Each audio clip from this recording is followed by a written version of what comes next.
आपको कि मुसलमान हर चीज़ बर्दाश्त कर सकता है, सब कुछ बर्दाश्त कर सकता है, लेकिन अल्लाह के नबी की शान में एक गुस्ताखाना लफ्ज़ भी बर्दाश्त नहीं कर सकता। सिर्फ इस चीज़ को समझ लो आप हज़रात, नबी की मोहब्बत दिल में बसाओ, नबी का प्यार दिल में बसाओ। आओ मेरे अजीज़ों, मैं आपको उसी तरफ लेके चलता हूँ। कुरान मुक़द्दस की मैंने एक आयत करीमा को तिलावत किया। रब्बी करीम इरशाद फरमाता है, या अय्युहल्लज़ीना आमनुत्तकुल्लाह वकूनु मास्सादिकीन, ए ईमान वालो, अल्लाह से डरो और सच्चों के साथ हो जाओ।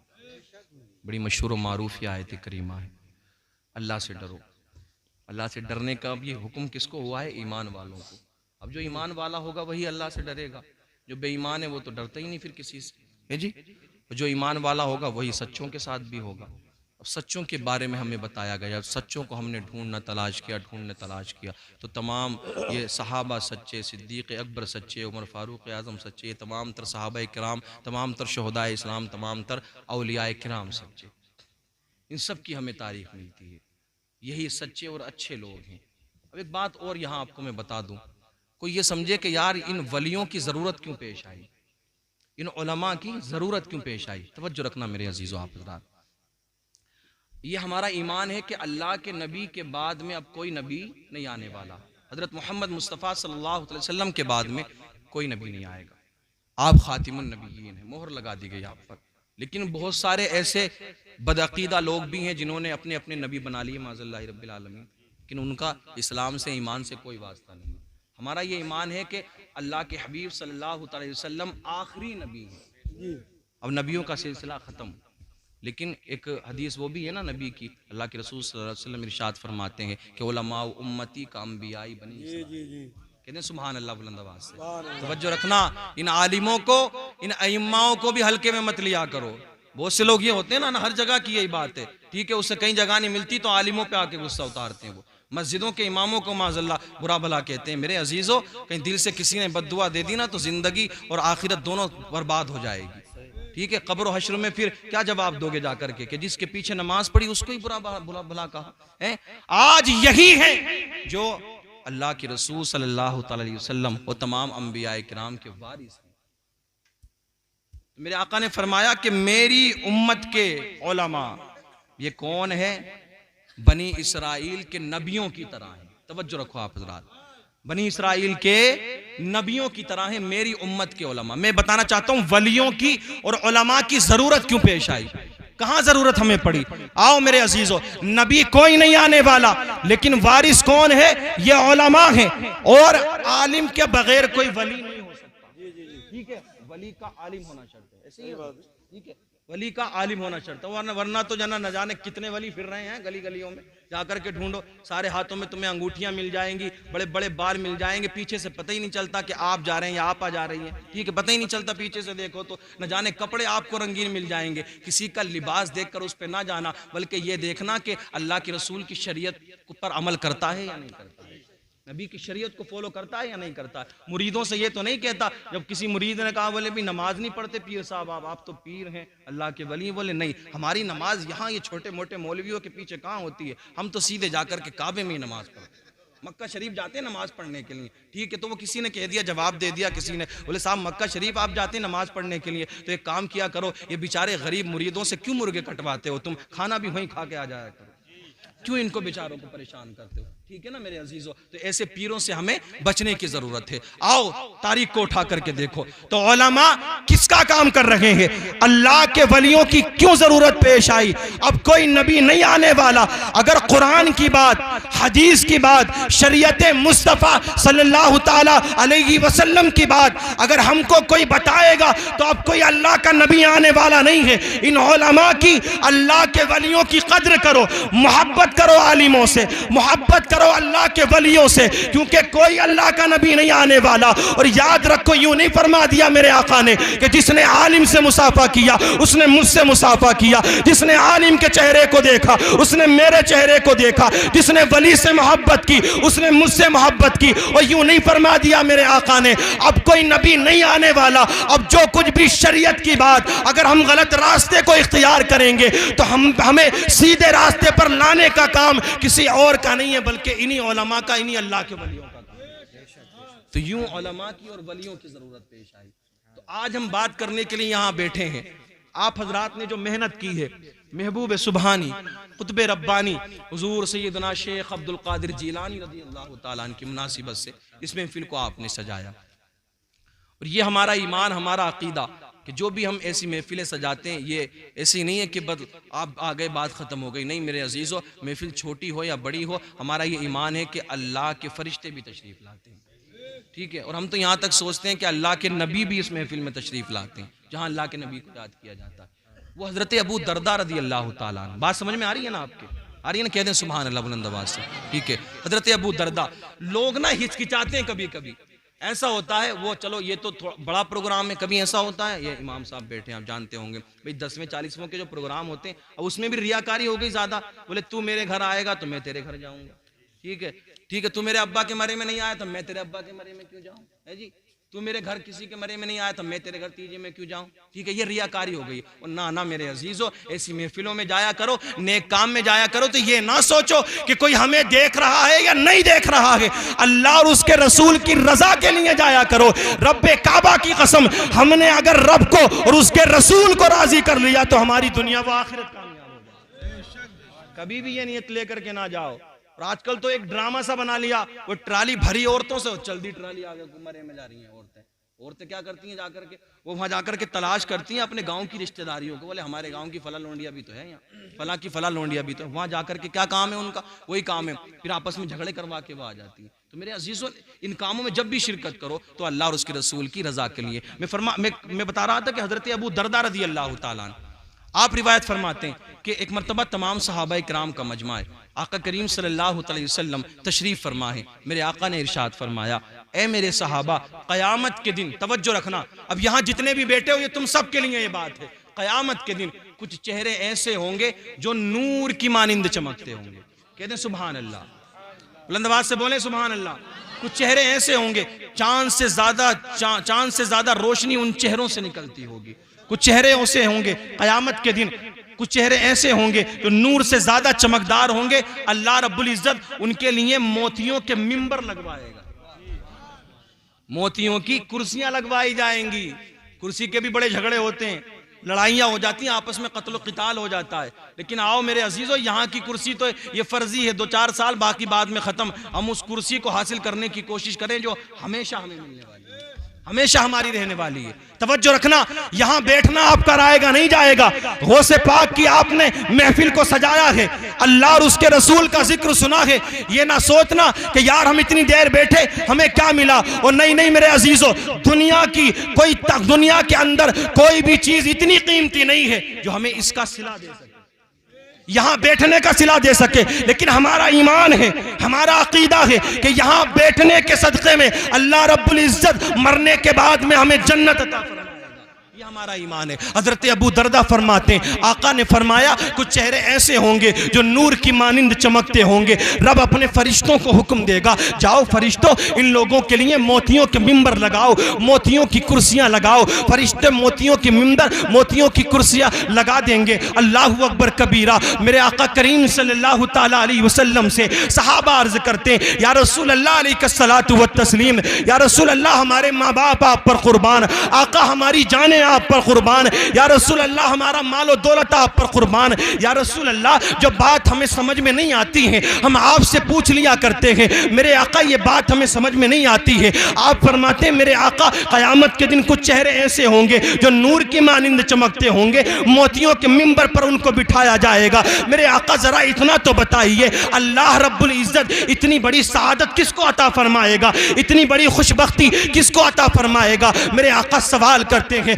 सहाबा तुम ही बताओ किसको इतनी बड़ी सआदत मिल सकती है। सहाबा किराम ने अर्ज की, या रसूल अल्लाह इतना बड़ा मकाम तो नबियों का हो सकता है, इतना बड़ा मकाम तो या अल्लाह के रसूलों का हो सकता है, इतनी बड़ी फजीलत तो शहीदान इस्लाम की हो सकती है, औलिया अल्लाह की हो सकती है। मेरे आका फरमाते, ओ मेरे जानिसारो, ओ मेरे चाहने वालों, नहीं नहीं ऐसा नहीं है। अल्लाह के रसूलों का मकाम तो बहुत बड़ा है, अल्लाह के वलियों का मकाम तो बहुत अफजल व आला है, शहीदान इस्लाम का मकाम तो बहुत अफजल व आला है। सहाबा ने अर्ज की, या रसूल अल्लाह आप ही बता दीजिए किसको इतनी बड़ी बुलंदियां मिलेंगी। मेरे आका फरमाते, तवज्जो रखना मेरे अजीजों, तवज्जो आप इधर रखें। आप यहाँ जो आए हैं ये बैठना रहेगा नहीं जाएगा। मेरे आका फरमाते, ए मेरे सहाबा सुनो, जो लोग अलग अलग मकानों से, अलग अलग बिरादरी से, अलग अलग गांव से, अलग अलग कस्बे से आकर एक जगह इकट्ठे होकर अल्लाह का, उसके रसूल का, उसके नेक बंदों का जिक्र करते हैं, क़यामत के दिन अल्लाह रब्बुल इज्जत उन्हीं लोगों को मोतियों के मिंबर पर बिठाएगा, उन्हीं के चेहरे नूर से ज्यादा चमकते हैं।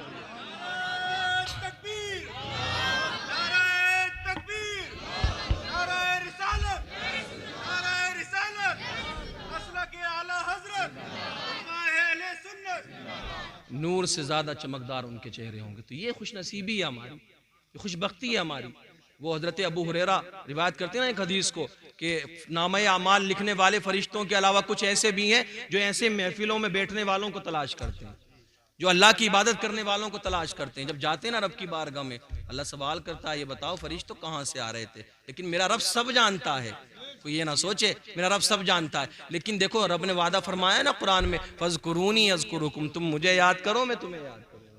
ठीक है, तुम मुझे याद करो मैं तुम्हें याद करूँ। फरिश्तों कहाँ से आ रहे हो? फरिश्ते मौला हम ज़मीन पर गए थे, हमने देखा तेरे चंद बंदे मिलकर के तेरा नाम ले रहे थे, युसब्बिहूनका व युहमिदूनका व युमजिदूनका व युकब्बिरूनका। मौला तेरी तस्बीह बयान कर रहे थे, तेरी हम्द बयान कर रहे थे, तेरी तारीफ कर रहे थे, तेरी बुजुर्गी बयान कर रहे थे। मौला तुझे पाक कह रहे थे। मेरा रब फरमाता है, ये बताओ अच्छा मेरी तारीफ, मेरी हम्द, मेरी तस्बीह बयान कर रहे थे, ये तो बताओ वो मुझसे चाहते क्या थे, मुझसे क्या चाह रहे थे?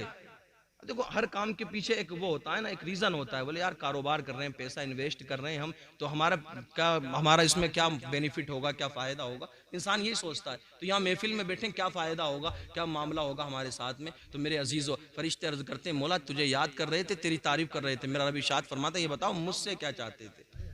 फरिश्ते अर्ज़ करते हैं, मौला यही चाहते थे कि मरने के बाद में उन्हें जन्नत मिल जाए और जहन्नम की आग से उन्हें आज़ादी मिल जाए। अब कोई ये ना समझे, उससे पहले मैं आपको बता दूं, आखिरी जुमले इस्तेमाल करने से पहले कोई ये ना समझे कि सिर्फ महफिलों में जाते रहो बात खत्म हो जाएगी। फराइज का मामला अपनी जगह कायम है, वो पहले आपको अदा करना है, ठीक है। लेकिन हमारे पास इतनी नमाजें तो नहीं ना, इतने रोजे तो नहीं है, लेकिन ऐसी महफिलों में भी हम आना जाना बंद कर दें तो ये बताओ फिर हमारे पास बचेगा क्या? हो सकता है यही महफिलें बख्शिश का जरिया बन जाए। अल्लाह रब्बुल इज्जत इरशाद फरमाता है, फरिश्तों गवाह हो जाओ, क़यामत के दिन जितने भी लोग बैठे हुए थे मुझे याद कर रहे थे, मेरी तस्बीह, मेरी हम्द, मेरी तारीफ कर रहे थे, मैंने अपना नाम लेने के सदक़े में, अपनी तारीफ करने के सदक़े में, मैंने अपनी हम्द बयान करने के सदक़े में उन तमाम के तमाम लोगों को जन्नत अता फरमा दी, जहन्नम की आग से आज़ाद फरमा दी। तो ये महफिलें कभी भी हल्का मत जानना। इन महफिलों को बहुत से लोगों की ये आदत होती है, क्योंकि हम तो गुजरे हुए इन रास्तों से, बहुत से लोगों की आदत होती है, बोले क्या जाओगे, वही पुराने मौलवी साहब, वही पुरानी बातें, और कुरान और हदीस भी पुराने होते होंगे भाई, नाते भी पुरानी होती होंगी कभी। नहीं, और जिसके सीने में इश्क होता है ना, खौफ खुदा होता है, वो तो जब जब नबी का नाम सुने तो उसको नया ही लगता है जी। जब जब कुरान सुनता है उसको मजा ही आता चला जाता है। तो मैं बात कर रहा था गौसे आजम की। आप यकुम रमजानुल मुबारक को पैदा हुए, तवज्जो रखना। आपकी वालदा फरमाती हैं, जब मेरा बेटा अब्दुल कादिर पैदा हुआ तो उसका एक मामूल था, वो सुबह सादिक से लेके गुरूब आफ्ताब तक, यानी सहरी के वक्त से लेके इफ्तार के टाइम तक दूध नहीं पिया करता था, कुछ खाता पीता नहीं था। मैंने अपने शोहर हजरत अबू सालेह मूसा जंगी दोस्त, जो हुजूर सैयदना गौसे आजम के वालिद हैं, आपसे कहा कि मुझे ऐसा लगता है इस बच्चे की तबीयत ख़राब है, इस बच्चे की तबीयत ख़राब है, हकीम को बुलाओ, तबीब को बुलाओ, दिखाओ तो सही कि आखिर मामला क्या है। रात को तो खाता पीता है, दिन में नहीं खाता पीता, दिन में कोई चीज़ इस्तेमाल नहीं करता, कुछ नहीं खाता ना पीता है। हज़रत अबू सालेह मूसा जंगी दोस्त फरमाते हैं, ए मेरी बीवी, ये कोई ताज्जुब की बात नहीं है कि ये कुछ खाता पीता नहीं है। आप फरमाती मुझे ऐसा लगता है ये भी हमारे साथ में रोज़े रख रहा है, ये भी हमारे साथ में रोज़े रख रहा है। तो हज़रत अबू सालेह मूसा जंगी दोस्त फरमाते कोई ताज्जुब की बात नहीं है अगर ये रोज़े भी रख रहा है, कोई ताज्जुब की बात नहीं है। आप फरमाती हैं, बोले आप क्या कैसी बात कर रहे हैं, मुझे लगता है कि बीमार है, इसकी तबीयत खराब है, हकीम को दिखाएं, तबीब को दिखाएं। हजरत अबू साले मूसा जंगी दोस्त फरमाते हैं, और तुम परेशान क्यों होती हो? इसकी विलादत से चंद रोज कबल मेरे ख्वाब में अल्लाह के हबीब तशरीफ लाए थे। कह दें सुभान अल्लाह। नहीं, खामोश नहीं बैठना, बुलंद आवाज से बोले सुभान अल्लाह, बुलंद आवाज से बोले या गौसे आजम, बुलंद आवाज से बोले या रसूल अल्लाह। तवज्जो रखना, अब जिसके सीने में, जिसके दिल में गौसे आजम की मोहब्बत होगी, खामोश नहीं बैठेगा। आपके वालिद फरमाते हैं, ए मेरी शरीके हयात, कि जब इसकी विलादत होने वाली सी, उससे चंद रोज कबल मेरे ख्वाब में नाना जान तशरीफ लाए थे, अल्लाह के हबीब तशरीफ लाए थे। आपने फरमाया था, ए अबू साले मूसा, ए अबू साले मूसा जंगी दोस्त, ए अबू साले, तेरे यहाँ एक बेटा पैदा होने वाला है। बुलंदबाज से बोले सुभान अल्लाह।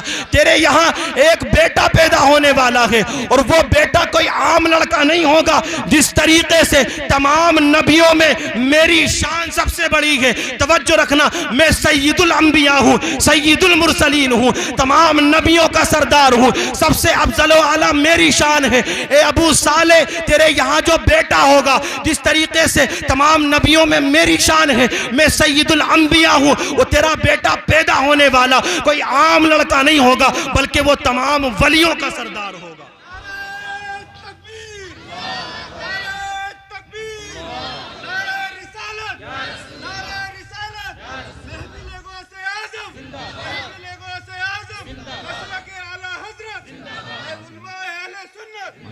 जज़ाकल्लाह जज़ाकल्लाह। तमाम वलियों का सरदार होगा। मेरे अजीज़ों, आओ, वक्त गुजरता चला गया, तारीख आगे बढ़ी। तारीख आती है 29 रमज़ानुल मुबारक का महीने की आखिरी तारीखें आती हैं। सारे लोग ना अपनी छतों पर चढ़े। छतों पर चढ़ने के बाद में यहाँ एक बात मैं और आपको बता दूँ, एक तारीख में हमें मिलता है, जिस दिन हुजूर सैयदना शेख अब्दुल कादिर जिलानी रज़ी अल्लाह तआला अन्हु की पैदाइश हुई थी, उस दिन 11,000 बच्चे पैदा हुए थे, और सब के सब लड़के थे, और सब के सब बड़े होकर के बड़े बड़े अल्लाह के वली बने थे। गौसे आजम की पैदाइश के सदक़े में सारे लोग 29 तारीख को, 29 रमज़ान को छतों पे चढ़े। बोले आओ चांद देख लेते हैं, चांद कहीं ऐसा तो नहीं कि चांद हो जाए और कल ईद हम कर लें, कहीं ऐसा भी हो सकता है चांद को देख लें। सारे लोग जब छतों पे चढ़े ना, तो उन्होंने क्या देखा कि बादलों का साया मंडरा रहा है, चांद दूर से दूर तक दिखाई नहीं देता है। तवज्जो रखना, तवज्जो, वक्त मेरे पास में कम है, लेकिन मैं देखना चाहता हूँ कितना प्यार करते हो गौसे आजम से, कितनी मोहब्बत करते हो गौसे आजम से। सारे लोग चढ़े अपनी छतों पर, चांद देखने की कोशिश की, लेकिन बादलों का साया था, बादलों में चांद दिखाई नहीं देता था। किसी ने कहा, यार परेशान क्यों होते हो, और हैरान क्यों होते हो, और ताज्जुब में क्यों पड़ते हो? परेशान होने की जरूरत नहीं है, जाओ अपने अपने घरों को जाओ, आराम से सो जाओ, सुबह उठना, फजर की नमाज पढ़ना, उसके बाद में हम सैयदों के घराने में चले जाएंगे, अबू साले मूसा जंगी दोस्त के घर चले जाएंगे। चांद मत देखो, नहीं दिखाई देता तो परेशान मत हो।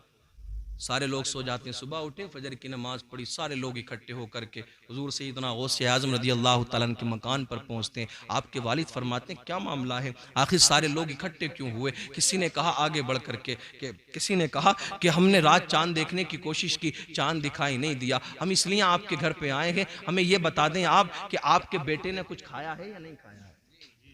बात आ रही है समझ में? कहते सुभान अल्लाह बुलंद आवाज से। बोले यार बोलना नहीं पड़े, या आशिकों की ये पहचान नहीं होती कि बार बार बोलना पड़ता है। ओ इसमें मेरा क्या फायदा होगा? ठीक है, होगा फायदा भी, आखिरत में मुझे काम में आएगा वो भी, ठीक है। तो ये ना सोचें कि सिर्फ मेरा ही फायदा होगा, ठीक है। और ये तुम मुकद्दर पर खुशियां मनाओ अपने, कि ये उलमा आपको और हमको नेकियों की तरगीब दिलाते हैं, ठीक है। सुभान अल्लाह कहने को अगर मैंने आपसे कहा, तवज्जो रखना, तो मुझे भी सवाब मिलेगा, आपको भी सवाब मिलेगा। और सुभान अल्लाह, अल्लाह की जात पाक है, हमने रब की जात को पाक बताया, तो अल्लाह रब्बुल इज्जत हमारे दिलों को मुनव्वर फरमा देगा, हमारे दिलों को पाक फरमा देगा। गौसे आज़म रज़ी अल्लाह तआला अन्हु के वालिद हजरत अबू साले मूसा जंगी दोस्त फरमाते, क्या मामला है, क्यों आए हो? किसी ने कहा इसलिए आए हैं, ये पूछना चाहते हैं कि आपके बेटे ने कुछ खाया है या नहीं खाया है। बोले माजरा समझ में नहीं आया। बोले आप बता दें, हम सब समझ जाएंगे। मेरे गौसे आज़म रज़ी अल्लाह तआला अन्हु के वालिद फरमाते, इसलिए आए हो, ये पूछना चाहते हो कि मेरे बेटे ने कुछ खाया है या नहीं खाया है। किसी ने कहा कि हम इसलिए पूछ रहे हैं, अगर आपके बेटे ने कुछ खाया होगा तो हम ईद की नमाज पढ़ लेंगे, अगर कुछ नहीं खाया होगा तो हम रोजे की नियत कर लेंगे, रोजा रख लेंगे। रोजे की नियत कर लेंगे। तो अल्लाह रब्बुल इज्जत ने गौसे आजम को बहुत बड़ी पावर अता फरमाई, बहुत बड़ी ताकत अता फरमाई। औलियाए किराम बहुत आए हैं, अब भी हैं, आते रहेंगे क़यामत तक। लेकिन जो मकाम, जो मर्तबा सैयदना गौसे आजम का है, वो मकाम व मर्तबा किसी और के पास में नहीं, वो मकाम किसी और के पास में नहीं है। वो बच्चे खेल रहे थे ना, एक मर्तबा रास्ते में बच्चे खेल रहे थे, एक बुजुर्ग आए, उन्होंने सवाल किया, उन्होंने सलाम किया बच्चों को, सबने एक एक बार जवाब दिया। एक बच्चा ऐसा भी था कि जिसने 2 बार जवाब दिया। कितनी बार जवाब दिया? अब मैं मुख्तसर आपको ले जाना चाहता हूँ, टाइम भी काफी हो गया। कितनी मर्तबा? 2 मर्तबा जवाब दिया। बुजुर्ग थोड़े आगे बढ़े थे, पीछे आकर के उस बच्चे के पास में आ गए, बोले बेटा ये बताओ, सबने एक एक बार जवाब दिया है, तुमने 2 बार जवाब क्यों दिया? तुमने क्यों 2 बार जवाब दिया? बच्चा कहता बाबा जान इसको ना पूछो, ये मेरा काम था जवाब देना, मैंने जवाब दे दिया। आपका काम सलाम करना था, सलाम कर लिया, अब आप अपने घर चले जाएं। बोले नहीं बेटा पूछूंगा जरूर कि तूने 2 बार जवाब क्यों दिया है। बोले ना पूछे। बोले नहीं पूछूंगा जरूर। हाथ पकड़ा बुजुर्ग का, एक ऊंची जगह पर लेकर के गए, ऊंची जगह लेकर ले जाकर के उन्होंने कहा, उस बच्चे ने कहा कि देखो आपको वो बस्ती नजर आती है? बोले हाँ वो बस्ती नजर आ रही है। वो एक मकान नजर आ रहा है आपको उस बस्ती में? हाँ वो मकान भी मुझे दिख रहा है। आज से 4 साल पहले आप उस मकान के करीब से गुजरे थे? हाँ मैं उस मकान के करीब से गुजरा था। वो बुजुर्ग फरमाते हाँ मैं उस मकान के करीब से गुजरा था। और आपने उस घर के किसी एक घर में आपने दरवाजा ठोका था? बोले दरवाजा खटखटाया था। आपने सलाम किया था? बोले हाँ मैंने सलाम किया था। किस नियत से सलाम किया था? आप वो बुजुर्ग कहते हैं मैंने इसलिए सलाम किया था कि वो जो घर है ना वो सैयदों का घराना है, नबी की आल वहां बसती है। मैंने सोचा था सलाम करता चलूं, दुआ लेता चला जाऊंगा, मेरी दुनिया वो आखिरत सवर जाएगी, मेरी दुनिया कामयाब हो जाएगी, आखिरत मेरी कामयाब हो जाएगी। वो बच्चा कहता है अच्छा सलाम किया था, जवाब मिला था? जवाब? बोले नहीं नहीं जवाब नहीं मिला था, किसी ने अंदर से जवाब नहीं दिया। अल्लाह अकबर कबीरा। और कुर्बान जाए गौसे आजम की अजमत पर, कुर्बान जाए गौसे आजम के मकाम पर। अल्लाह ने क्या मकाम और मर्तबा अता फरमाया है, क्या मकाम अता फरमाया है। वो बच्चा कहता है जवाब नहीं मिला था ना? बोले हाँ जवाब नहीं मिला था। और देखो याद रखो ए बुजुर्ग, तुम 4 साल पहले आए थे, ये भी तुमने बता दिया, सलाम किया था ये भी तुमने बता दिया, जवाब नहीं मिला था ये भी तुमने बता दिया। लेकिन जिस वक्त तुमने 4 साल पहले सलाम किया था उस वक्त मैं अपनी माँ के पेट में था। और नहीं आई समझ में? नहीं बात समझ में आई? अपनी माँ के शिकम में था। बोले अच्छा अपनी माँ के शिकम में थे तो बताओ और क्या बताना चाहते हो? वो बच्चा कहता है मैं अपनी माँ के शिकम में था, मैंने आपके सलाम को अपनी माँ के शिकम में सुन लिया था, अपनी माँ के शिकम में सुन लिया। अभी हजरत बयान कर रहे थे ना कोई से तकरीर में कि गौसे आजम ने अपनी वालिदा के शिकम में रहते रहते 18 पारे कर लिए थे ना, कर लिए थे। कोई आम करामत तो नहीं है। देखो कोई वली बनता है दुआओं से, कोई वली बनता है खूब नेकियां करने से, नमाजें पढ़ने से, तमाम तर मामलात करने से, ठीक है। वलियों की अलग अलग कैटेगरी है ना, अलग अलग मकामात हैं। लेकिन गौसे आजम का क्या मकाम है? आप मादरजाद वली हैं, आप माँ के पेट से ही वली बनकर के दुनिया में तशरीफ लाए हैं, ठीक है। आपकी वालिदा भी वलिया, आपके वालिद भी अल्लाह के बहुत बड़े वली, आपके नाना जान भी अल्लाह के बहुत बड़े वली। वो बच्चा फरमाता है सलाम किया था? बोले हाँ मैंने सुना था, माँ के पेट में था। वो बच्चा कौन था? हुजूर सैयदना शेख अब्दुल कादिर जिलानी। उस बच्चे ने कहा ओ बुजुर्गवार, जब तो मैं जवाब इसलिए नहीं दे पाया था क्योंकि अपनी माँ के शिकम में से मैं जवाब देता तो मेरी माँ डर जाती, मैंने जब तो जवाब नहीं दिया था। आज मैंने आपने 1 बार सलाम किया, मैंने 2 बार जवाब इसलिए दिया है, मैंने आपका जब का भी उधार उतार दिया और आपका भी जवाब दे दिया, आपका भी जवाब दे दिया। नारा याद है किसी को आप में से? अरे नारा याद है या नहीं है किसी को?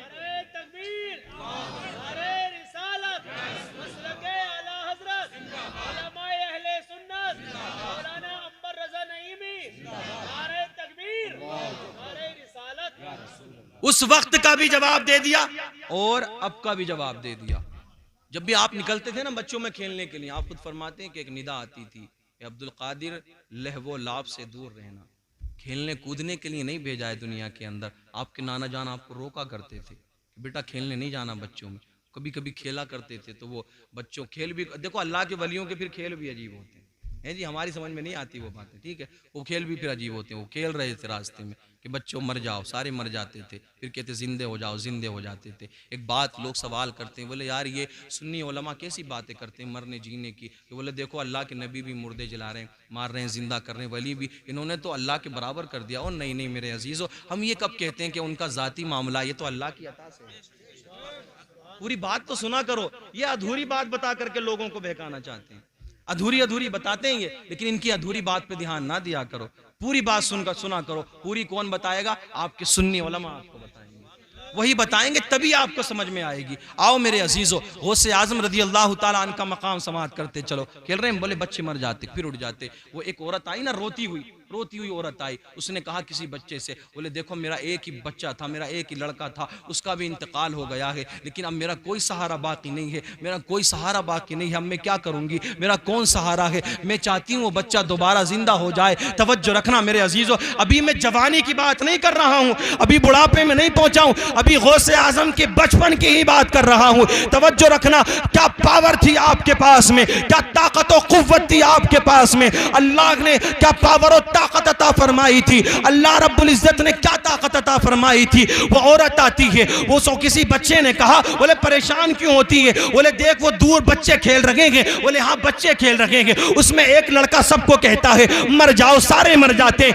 एक कहता है जिंदे हो जाओ, फिर सारे जिंदे हो जाते हैं। जा, जब वो बच्चा कहे मर जाओ, सारे लेट जाएंगे, तू भी अपने बच्चे को ले जाना और वहां जाकर के लेटा देना। कहते सुभान अल्लाह, वहां जाकर के लिटा देना। औरत आई दौड़ी दौड़ी, उसने अपने बच्चे को वहीं जाकर के लिटा दिया। ख्वाजा गौसे आजम फरमाते हैं मर जाओ, सारे मर गए, बचपन का जमाना। फिर आप फरमाते खड़े हो जाओ, जिंदे हो जाओ, सारे जिंदे हो जाते। अब वो बच्चा लेटा रहा, वो औरत कदमों में गिर जाती है, ए बच्चे जरा मेरे इस बच्चे को भी जिंदा कर दे, तू सब मरे हुए को जिंदा करता है। आप फरमाते हैं ये मेरे हुक्म से नहीं मरा था, ये मेरे हुक्म से नहीं मरा था, ये अल्लाह के हुक्म से मरा था। उसने मन्नतें की, समाजतें की। आओ मेरे गौसे आजम का मकाम समात करते चलो। मेरे गौसे आजम उस बच्चे के करीब जाते हैं, उसको ठोकर मारी, बेदार नहीं हुआ, दूसरी ठोकर मारी, जिंदा नहीं हुआ। गौसे आजम फरमाते कुम बिइज़्निल्लाह, अल्लाह के हुक्म से खड़ा हो जा। जो बच्चा रज़ाए इलाही से मरा था, गौसे आजम ने फरमाया कुम बिइज़्निल्लाह, सारे बच्चे खड़े हो गए थे। वो बच्चा लेटा हुआ था, मेरे गौसे आजम ने ठोकर मारी और वो बच्चा जिंदा दोबारा हो जाता है, दोबारा जिंदा हो जाता है, खड़ा हो जाता है, खेलना कूदना शुरू कर देता है। कोई एक बात है, कोई एक